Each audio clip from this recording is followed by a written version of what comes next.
Bonjour à tous, soyez bienvenus à cette émission France en direct.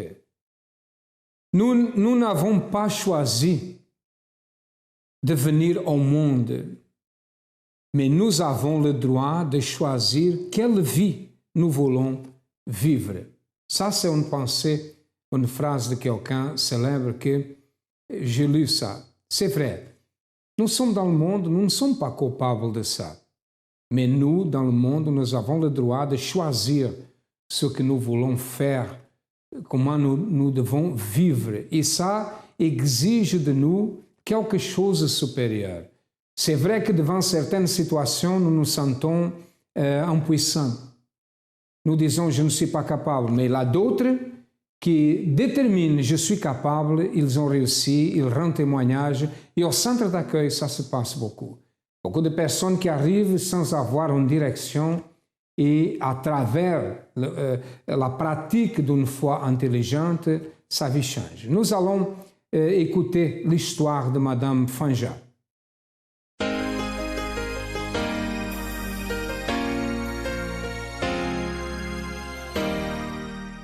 Bonjour, je m'appelle Fanja. Avant la campagne d'Israël, avant que l'avant-dernière campagne d'Israël arrivait, j'occupais un très bon poste de travail, parce que je travaillais pour un grand groupe, la première dans son domaine en France, en Europe et dans le monde. J'occupais un très bon poste et je limitais ma vision. Je vivais dans l'accommodation à ce poste. C'est vrai que j'avançais, mes responsabilités augmentaient année après année. Dieu m'a permis, avec ce travail, de le glorifier parce que c'est lui qui me l'a donné grâce à une autre campagne que j'ai faite. Et je me limitais à ça. Je n'avais pas de vision. Pour moi, j'étais déjà bien. J'étais déjà assise parmi les grands de ce pays, c'est ce que je me disais toujours. Mais en fait, quand Dieu m'a fait comprendre les choses, c'est que je ne mangeais pas les mêmes choses que les grands de ce pays sont en train de manger. Donc, j'étais limitée.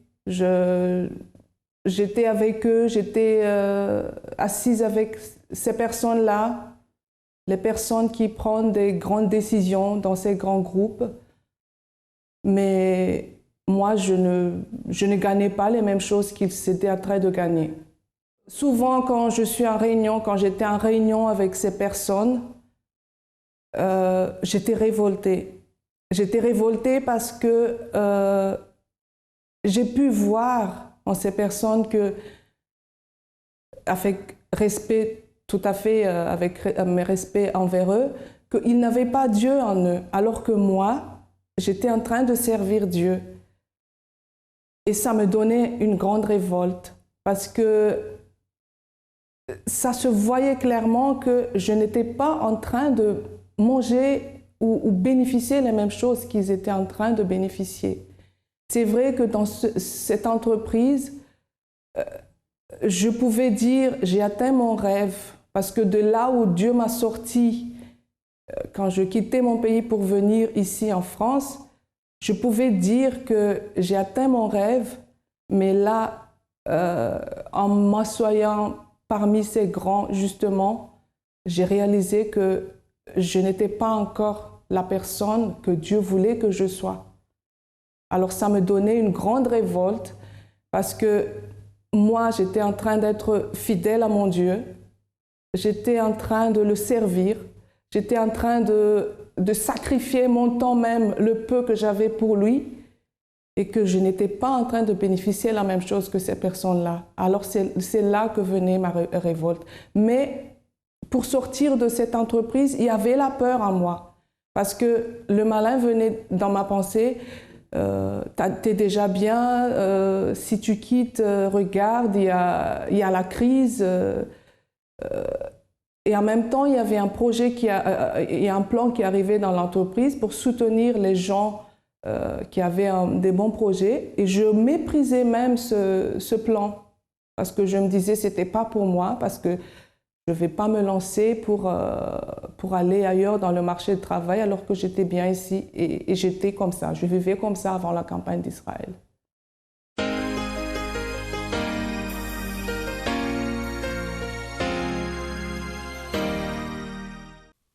Donc je suis arrivée au centre d'accueil étant petite et j'ai vraiment grandi en fait avec un grand vide à l'intérieur de moi puisque j'ai pas connu en fait mon père. Donc j'avais plein de doutes, plein de mauvais sentiments qui commençaient à grandir puisque pour moi en fait il nous avait abandonnés en fait.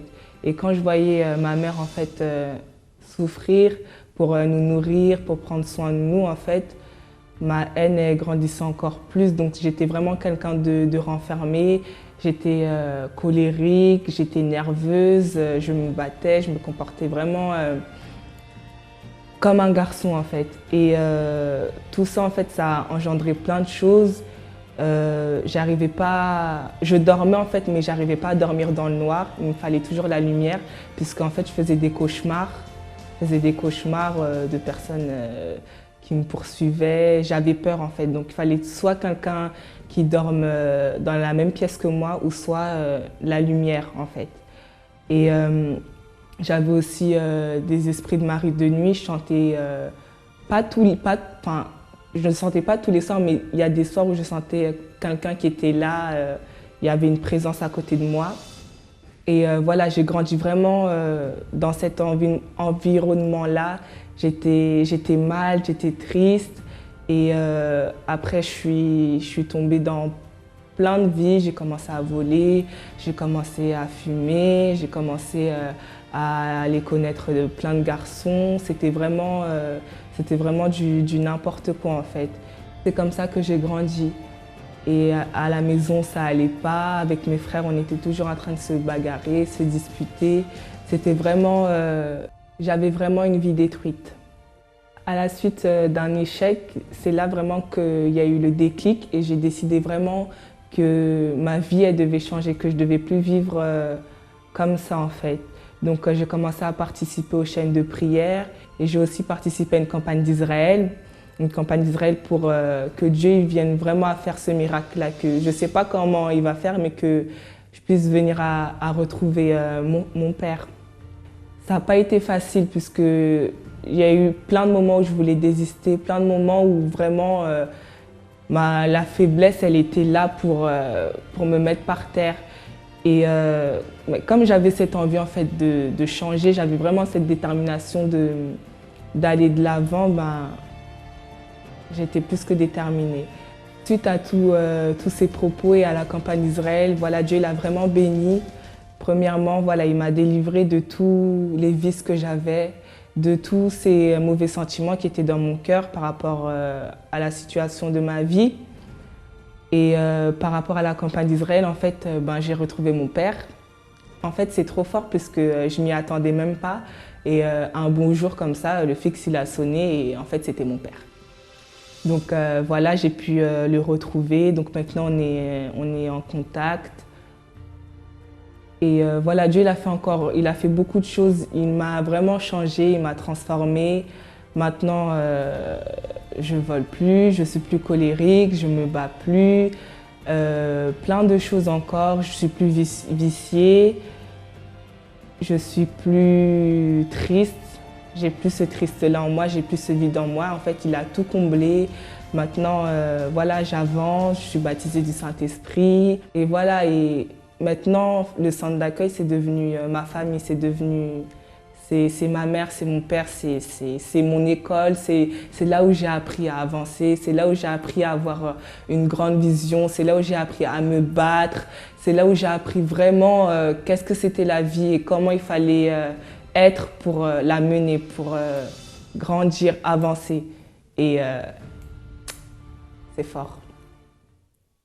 Elle vivait accommodée. C'est ça qu'elle a vu dans sa vie. Elle voyait, elle regardait ses collègues qui étaient prospères, mais sa vie ne marchait pas, une vie financière avec des difficultés. Et elle sentait qu'elle vivait accommodée. Pourquoi ça? Parce qu'elle ne connaissait pas une voie. Elle ne connaissait pas la porte qu'elle devait frapper. Et beaucoup de personnes sont dans cette situation.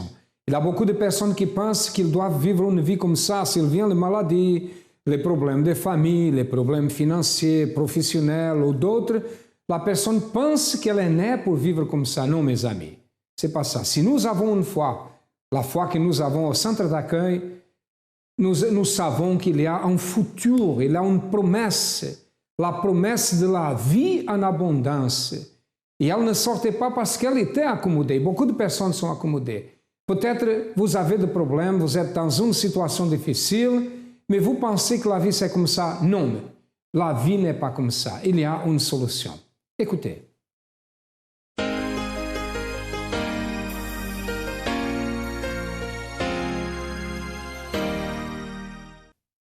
Donc la campagne d'Israël arrivait, se présentait au mois de juillet dernier. Dieu m'a parlé directement que je n'étais pas encore à la place qu'il voulait que je sois, que je n'étais pas la personne qu'il voulait que je sois. Alors j'ai saisi cette campagne pour changer mon nom, mon identité. J'ai pris mon enveloppe et il y avait un montant, un gros montant que mon entreprise à laquelle je m'attachais. C'est comme si c'était, je considérais en fait que mon cœur était attaché à ce poste de travail que j'occupais avant. Il y avait un grand montant que l'entreprise m'octroyait, une somme que je pensais dépenser pour mes vacances, pour bénéficier des choses que je pensais que j'avais droit. Alors je me privais de tout ça, des vacances, des achats, de tout ce qui faisait plaisir à ma chair. J'ai pris ce montant pour le déposer sur l'autel. Et à partir du moment où j'ai pris cette décision, la peur de me lancer, d'avancer partait. C'est comme si Dieu arrachait dans mon cœur le poste que j'occupais.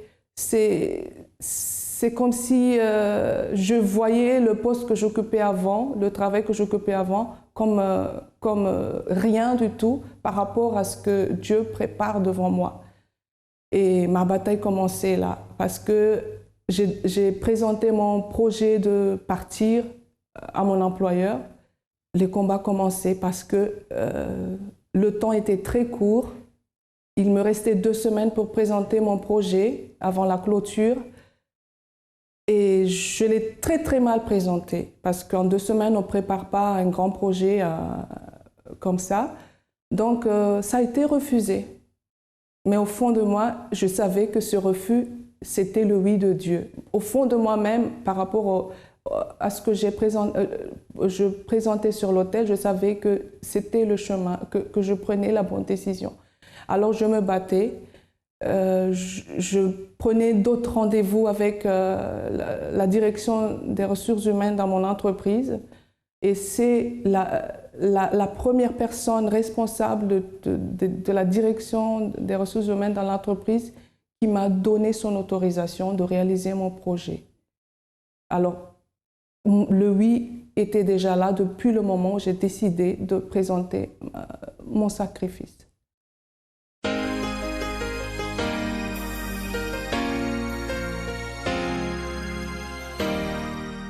J'avais des problèmes dans ma vie, les problèmes avec ma famille, surtout que bon, il y avait des choses qui, à un moment donné, je croyais que c'était fini, mais ça ne faisait que me suivre. Tout a commencé par moi-même quand j'étais née, étant séparée de ma maman, dont j'ai grandi avec ma sœur qui m'a élevée. Donc je ne connaissais pas que j'avais une maman autre qu'elle, donc jusqu'à mon âge de 15 ans. Donc, ce qui fait que j'ai eu ce manque d'affection maternelle.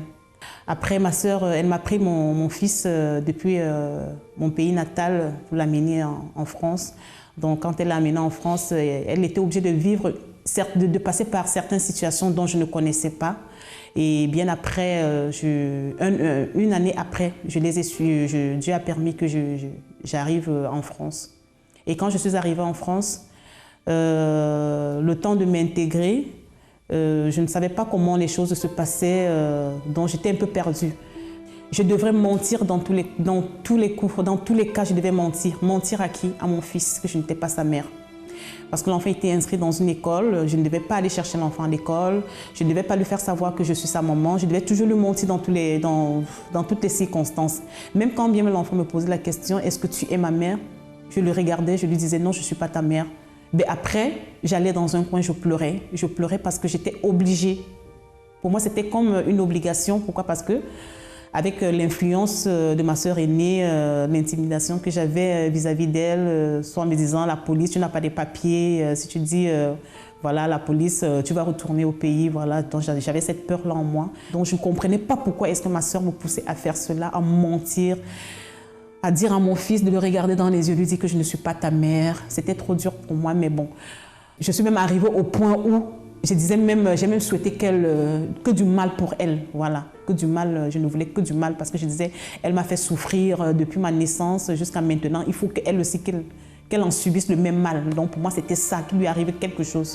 Dans les nuits, j'avais des cauchemars, je dormais mal, toujours les luttes dans le sommeil. Je ne comprenais pas ce qui m'arrive. Je ne pouvais pas accompagner l'enfant à l'école, je ne pouvais pas aller le chercher, je ne pouvais pas être avec mon fils comme un enfant peut être avec sa maman. Je ne pouvais rien. J'étais vraiment dans un cadre obscur. Quand je suis venue au centre d'accueil, la manière, déjà quand je suis arrivée, j'ai eu cette assurance en moi que j'étais au bon endroit. C'est déjà cette assurance que j'ai eue. Et au fur et à mesure, j'ai demandé, je prenais des conseils à savoir comment ça se passe. J'ai parlé avec des pasteurs, je leur ai expliqué la situation de ma vie. Donc ils m'ont expliqué comme quoi qu'il fallait passer par des chaînes de prière. Les chaînes de prière, c'était quoi? La délivrance, passer par la délivrance.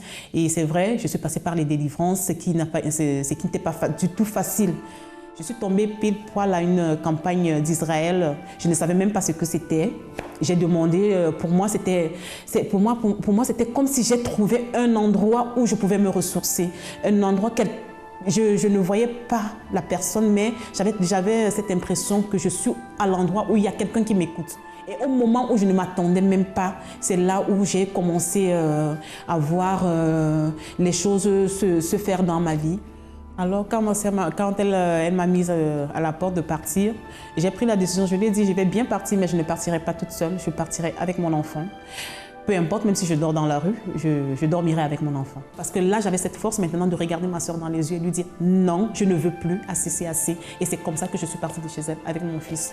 Et là, avec les luttes, un enfant qui était reconnu par un Français et qui attendait que ses papiers sortent, Dieu a changé la situation parce que si ses papiers sortaient, ça voulait dire que l'enfant était à ma sœur. Dieu n'a même pas permis que ses papiers sortent parce qu'il avait un autre plan pour moi. Donc Dieu a fait en sorte que mon enfant me revienne et aujourd'hui il porte mon nom et il porte le nom de son père. Donc c'est de ses parents biologiques. Aujourd'hui je suis une personne qui ne fait plus de cauchemars. Je ne connais même plus, ça ne fait même plus partie de mon quotidien. Quand je dors comme un enfant.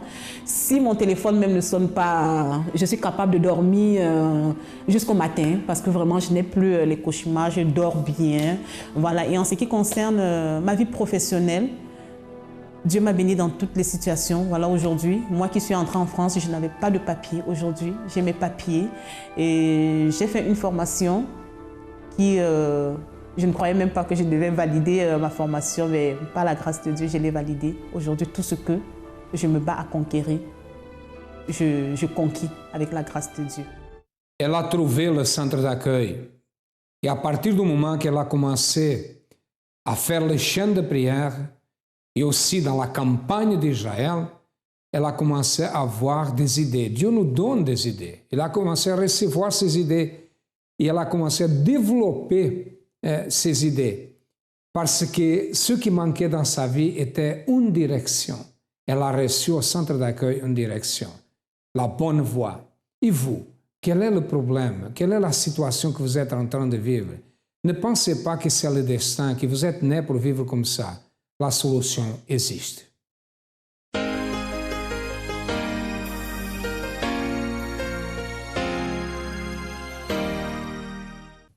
Comme j'ai dit tout à l'heure, c'est le numéro 1 de la direction des ressources humaines dans mon entreprise qui m'a donné, qui a validé mon projet en fait pour partir. Et grande était ma surprise quand elle m'a annoncé, malgré le fait que je savais dans mon cœur que le oui de Dieu était déjà là, mais je l'ai reçu au moment où je ne m'y attendais pas. Et quand j'ai annoncé à tous mes responsables ce projet de quitter, c'est là que le malin se manifestait pour me tenter, parce qu'on m'a proposé un autre poste avec plus de responsabilités, justement, mais je savais que le résultat était déjà là. Alors, je partais, je refusais ce poste parce que le oui de Dieu était déjà avec moi. Donc, je quittais mon entreprise. Aujourd'hui, Dieu m'a permis d'ouvrir l'entreprise qui est à mon nom, à moi et à mon mari, parce que je l'ai rejoint sur un projet justement qu'il avait. Aujourd'hui, je suis gérante d'entreprise. Dieu a permis tout. Dieu m'a aidée dans toutes les démarches qu'il fallait faire. Dieu est en train de nous ouvrir le chemin pour monter, pour avancer. Et justement, c'est la raison pour laquelle je continue à venir, à recevoir au centre d'accueil les enseignements pour avoir plus de vision encore. Parce que pour moi, le kérosène, pour tenir longtemps, pour voler plus loin, en fait, avec Dieu, c'est ici au centre d'accueil que je le reçois. Donc, Dieu m'a changé de nom grâce aux enseignements qu'on a reçus, que j'ai reçus au centre d'accueil. Et c'est avec ce kérosène qui est l'Esprit de Dieu que j'avance et que je suis sûre que je vais toujours avancer. Aujourd'hui, le centre d'accueil, pour moi, je ne peux pas m'en passer. C'est une école. C'est une école où j'ai appris à affronter ma peur. C'est une école où j'ai appris à tout vaincre parce que j'ai tout eu au centre d'accueil. La bénédiction dans ma vie familiale, la bénédiction dans ma vie sentimentale, la bénédiction dans ma vie professionnelle, mais surtout la présence de Dieu à moi. C'est ici au centre d'accueil que j'ai appris à avoir une vraie communion avec Dieu et à marcher avec Dieu. Et avec l'Esprit de Dieu à moi, je sais qu'ici au centre d'accueil, je vais aller encore très loin.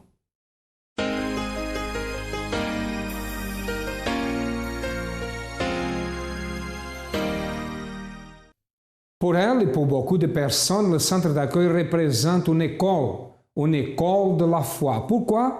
Parce qu'aujourd'hui, elle a sa propre entreprise, elle est la gérante de cette entreprise, elle est prospère, sa vie marche bien. Aujourd'hui, elle a des rêves, elle a des projets et elle est capable de réaliser ces projets. Elle est sortie de l'accommodation. L'accommodation vient beaucoup de fois parce que nous pensons que c'est comme ça. C'est comme si le monde nous oblige à être accommodés. Mais au centre d'accueil n'est pas comme ça. Au centre d'accueil, la personne, elle apprend comment avancer vers la victoire. Et maintenant, c'est votre foi. C'est votre foi, c'est pour cela que nous sommes ici, pour vous dire qu'il y a une solution. Nous sommes situés au 254 de la rue du Faubourg Saint-Martin, au 10e à Paris. Nous avons d'autres centres d'accueil. Vous avez besoin de notre aide? Cherchez le plus proche de vous et nous sommes là pour vous aider. À demain et que Dieu vous bénisse à tous abondamment.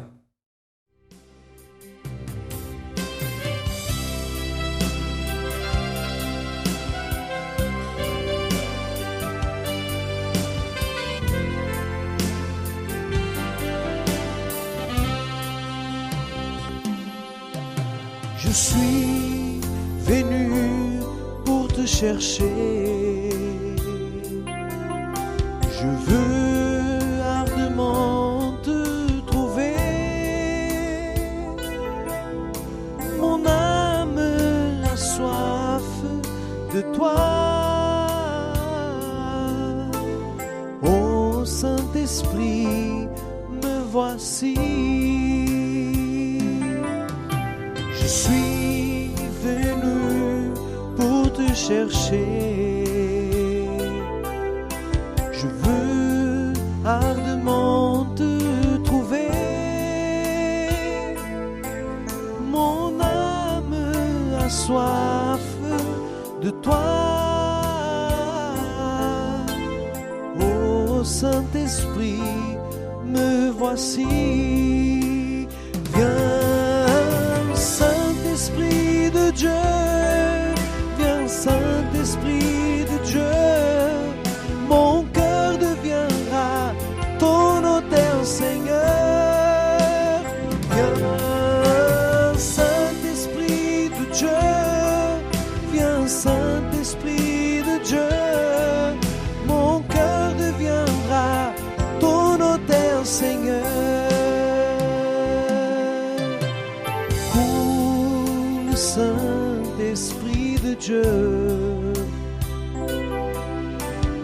Coule ici, en ce saint lieu. Coule et embrasse-moi. Ta volonté, la mienne sera. Mon cœur deviendra ton autel, Seigneur. Coule, Saint-Esprit de Dieu.